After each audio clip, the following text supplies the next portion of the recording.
Madrid নাকি রদ্রিকে তার দলে নেওয়ার জন্য প্রায় 100 মিলিয়ন ইউরো ব্যয় করতে প্রস্তুত তার পেছনে। আসলে এটা কতটুকু যৌক্তিক? আমার কাছে যেটা মনে হচ্ছে এই মুহূর্তে রিয়াল মাদ্রিদ বিশেষ করে 100 মিলিয়ন ইউরো ব্যয় করার জন্য প্রস্তুত না, আমার কাছে কেন জানি মনে হচ্ছে। বিশেষ করে রদ্রিগ তো এখনও ম্যানচেস্টার সিটিতে 2 বছরের একটা চুক্তি আছে তার সঙ্গে। সে প্রায় 27 সাল পর্যন্ত।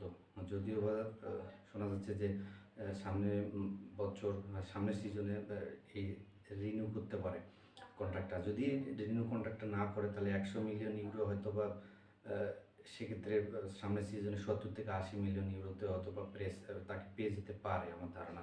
আর দ্বিতীয় কথা হচ্ছে যে এই মুহূর্তে 100 মিলিয়ন ইউরো বিট করার মতো পসিবিলিটি আছে, আমি যে বলতেছি না তা না। তবে আমার কাছে কেন জানি মনে হচ্ছে যে 2018-19 পর থেকে পেরেস 100 মিলিয়ন বা তার অধিক যেগুলা ইনভেস্ট করতেছে তার পেছনে যথেষ্ট যুক্তি এবং বয়সটা ম্যাটার করে প্লেয়ারকে দলে নিয়ে আসতেছে। রদ্রিগের বয়সটা কিন্তু এই মুহূর্তে 30। আমি বলছি না যে তাকে দলে নিতে পারবে না, অথবা যথেষ্ট একটা ভালো প্লেয়ার, গত বছর ব্যালন ডি'অর জয়ী। আমার কাছে কেন জানি হচ্ছে 100 মিলিয়ন ইউরো ব্যয় করার জন্য এই মুহূর্তে রিয়াল মাদ্রিদ তার পিছনে প্রস্তুত না।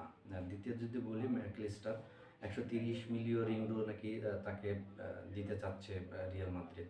আমার কাছে এই ডিলটা নিয়েও একটা সন্দিহান, কারণ যথেষ্ট সন্দিহান, কারণ 130 মিলিয়ন ইউরো ব্যয় করার এই মুহূর্তে পেরেস করবে না, এটা তাদের বোঝা যাচ্ছে। কারণ তারা, আপনারা জানেন যে ইতিপূর্বে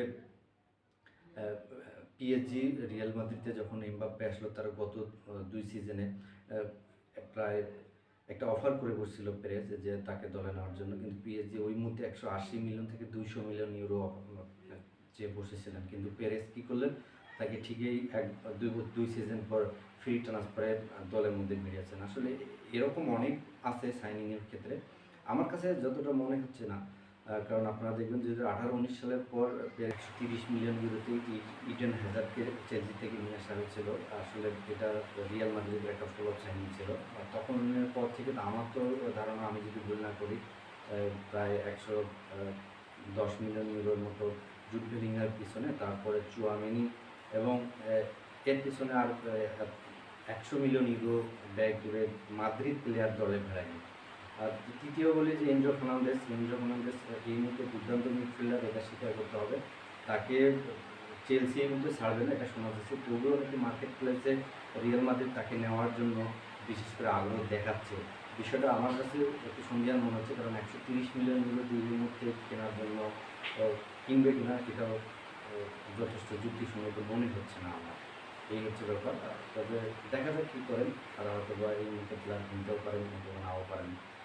তবে মিডফিল্ড একটা টনি ক্রুজ চলে যাওয়ার পর এবং এই সিজনে লুকা মডরিচ চলে যাওয়ার পরে যে একটা মিডফিল্ডের অভাব অপূরণীয় হয়ে উঠেছে, এটা আসলে রিয়াল মাদ্রিদ বুঝতে পারবে এই সিজন শুরু হলে। এবং আশা করা যাচ্ছে যে রিয়াল মাদ্রিদ একটা টনি ক্রুজ লেভেলের মিডফিল্ডার দলে বানানোর জন্য তারা শখ করতেছেন। অতি শীঘ্রই হয়তো বা মিডফিল্ডে নতুন কোনো একজন টনি ক্রুজ লেভেলের প্লেয়ারকে আমরা দেখতে পাবো। আর ডিফেন্ডার বলেন আর বা স্ট্রাইকার বলেন, রিয়াল মাদ্রিদ এই মুহূর্তে তার তেমন একটা প্রয়োজন নেই। তবে ওভারঅল মনে হচ্ছে যে যে কোনো একটা মুহূর্তে নতুন একটা সাইনিংয়ের খবর আমরা পেয়ে যাবো।